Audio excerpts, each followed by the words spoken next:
কাৰোবাক অপমান কৰিব গ'লে শিক্ষাৰ দৰকাৰ নহয়, কিন্তু সন্মান কৰিব গ'লে শিক্ষাৰ দৰকাৰ হয়।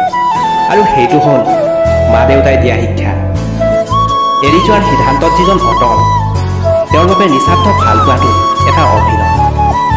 যিসকলে বেছি মিঠা মিঠা কথা ক'ব, পিছফালৰ পৰা চুৰিটো কিন্তু তেওঁলোকে আগত মাৰিব। প্ৰতিদিনে অন্ততঃ 1% হ'লেও নিজকে উন্নত কৰিব। বছৰটোৰ শেষত চাব মুঠ 365% হৈছে।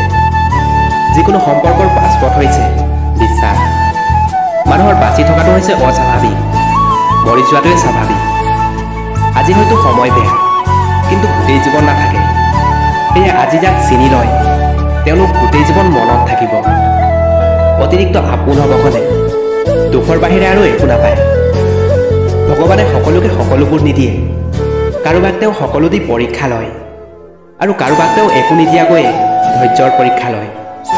জোৰ কৰি একো পাব নোৱাৰে, আৰু ভাগ্যত থাকিলে সেইটো আনে কাঢ়ি ল'ব নোৱাৰে। দেখাত সুন্দৰ বহুত পোৱা যাব, কিন্তু যাৰ মনটো সুন্দৰ তেওঁক কেৱল ভাগ্যতহে পোৱা যাব।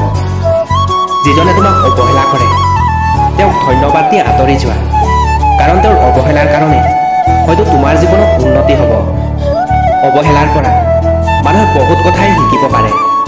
অৱহেলাই মানুহৰ জ্ঞান শক্তি বৃদ্ধি কৰে। অৱহেলাই মানুহৰ শুই থকা মস্তিষ্কক জাগ্ৰত কৰে।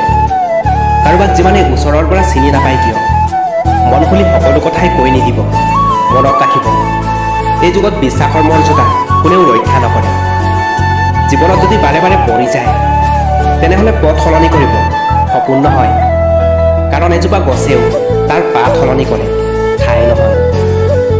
মনোবিজ্ঞানীসকলৰ মতে কোনোবাই যদি তুচ্ছ বিষয় এটাতো বহুত হাঁহে, তেন্তে তেওঁ ভিতৰে ভিতৰে খুবেই অকলশৰীয়া।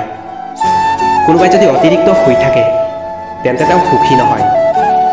কোনোবাই যদি বেছি কথা নকয়, কিন্তু যিমানখিনি কয় খুব দ্ৰুতভাৱে কয়, তেন্তে তেওঁ নিশ্চয় কিবা গোপন ৰাখিব বিচাৰে।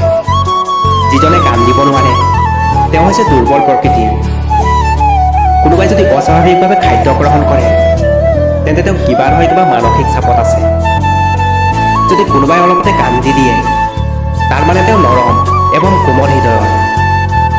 কোনোবাই যদি সৰু সৰু কথাতেই বহুত বেছি খং কৰে, তাৰ অৰ্থ তেওঁক ভাল পোৱাৰ দৰকাৰ আছে। কথা ক'বলৈ যিমানখিনি যোগ্যতা লাগে, নীৰৱতা অৱলম্বন কৰিবলৈ তাতকৈ বহুত বেছি যোগ্যতা লাগে। কাঁইটৰ পৰা বাচিবলৈ যিদৰে জোতা পিন্ধা উচিত, গোটেই পৃথিৱীত কাৰ্পেট পাৰিবলৈ দৰকাৰ নাই, ঠিক তেনেদৰে যদি তুমি শান্তি বিচাৰা, তেনেহ'লে নিজকে সলনি কৰিবলৈ চেষ্টা কৰা উচিত, আনক নহয়।